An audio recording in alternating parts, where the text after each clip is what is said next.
Hey guys, how you going? Hope you're all doing very well. This afternoon I'm going to be doing another movie review. This movie is a horror film from France. This is spoken majority in English language with a little bit of French language English subs, released in the year 2021, directed by Alexander Bastillo and Julien Marie. And this film is called The Deep House. So The Deep House is about a married couple who are very big on social media. They have a channel that specialises in doing very daring things, whether it's going to a haunted house or putting themselves in danger. They're willing to do that for the viewership. So the viewership has been down a little bit recently, and so they decided to come up with a very new idea, and that idea is to go to France and go diving in a lake that is said to have a house on the bottom. Now, this house had been submerged many, many years ago, and there's a little bit of history behind this house that the married couple believe a lot of people are going to want to know about. So when they dive, they go under, they go into the house, and this is where they realise that the secret behind what is going on is far more terrifying than they thought. And so what started off as an interesting journey has turned into a fight for survival, and the air in their oxygen tanks are running out very quickly. So what happens from that point on is something you're going to have to find out for yourself, because that's as far as I'm going with my synopsis. Now, my thoughts on The Deep House. Alexander Bastillo and Julien Marie are amongst my favourite directors. They created a film called Inside that stands as one of the most important horror films as far as I'm concerned, because it reignited my passion for horror. That and The Exorcist are what made me a horror fan. And so after The Exorcist, I started to get a little bit disillusioned with horror, but when I saw Inside, that was one of the most brutal, horrifying films I've seen in a long time, and that's what really made me get back into horror. And so these are directors that are very special to me, but unfortunately, since Inside, they've really gone downhill. Now, that is very difficult when you actually make a movie that's so good to start with. It sets a very high standard, and I can forgive the fact that they have gone down a little bit, but unfortunately with a movie called Candisha, that was absolutely disappointing. It was an absolutely horrible film. It was utterly ridiculous and boring, and that was just a great shame, because I believe that these are directors who have fallen into the trap of just cashing in. They've got a fan base, and that's all they need now, and so I just believe that there's no real passion behind their recent movies. And so coming into The Deep House, I was hoping that it was going to reignite that passion, reignite that feeling that I got from Inside.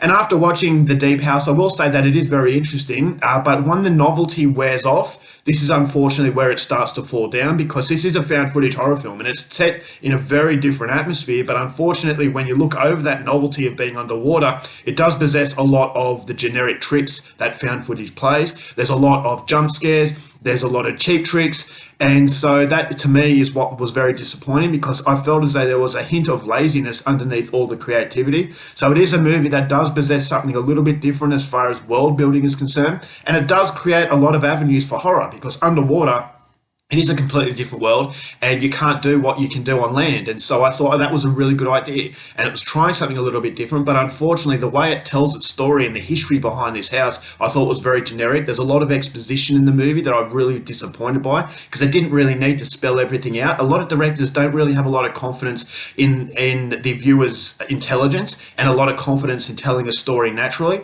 And so that, to me, was another disappointment in this movie. But as I said, the atmosphere is actually quite good, and the world is actually very creepy.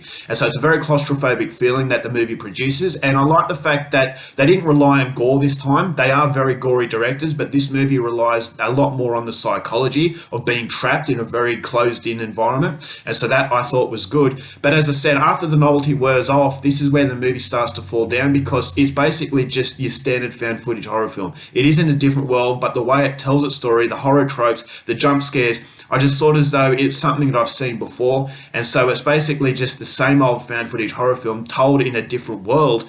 But unfortunately, that world starts to wear a little bit thin after you've seen the tricks that this movie is trying to use. And so it is a movie that doesn't rely on character development. It's more a case of putting yourself into that position. And it's a position that you don't really want to be part of, because not only is it scary, not only is there a threat lurking in this house, but the fact that they're running out of air, it just adds another creative response as far as danger is concerned. And the end of the movie, as I said, there's a lot of exposition. It's spelling everything out. I just thought as though it would have been a lot better if it could have just told its story naturally. And being oblivious to a situation can be just as scary. You don't need everything spelt out for you. And so this is the trap that a lot of horror movies fall into, is that they don't believe their viewers are smart enough. And I just felt as though it would have been a lot better if it left it up to your interpretation. So It is a creative sort of movie as far as world building is concerned, but it is generic in the way it tells its story. So if you are a found footage horror fan and you want to see something set in a different environment, then The Deep House is for you. But for me, having such directors, as special as they are to me, I just felt as though I really wanted something a lot more. It is a step above Candisha, but it doesn't really ignite that excitement that I had, which is definitely the biggest disappointment. So overall, it's a run-of-the-mill found footage horror film. I'm going to give this one 2.5 stars. Alright guys, that's it for my review. Hope you enjoyed it. Till next time, keep watching movies and I'll see you later. Bye.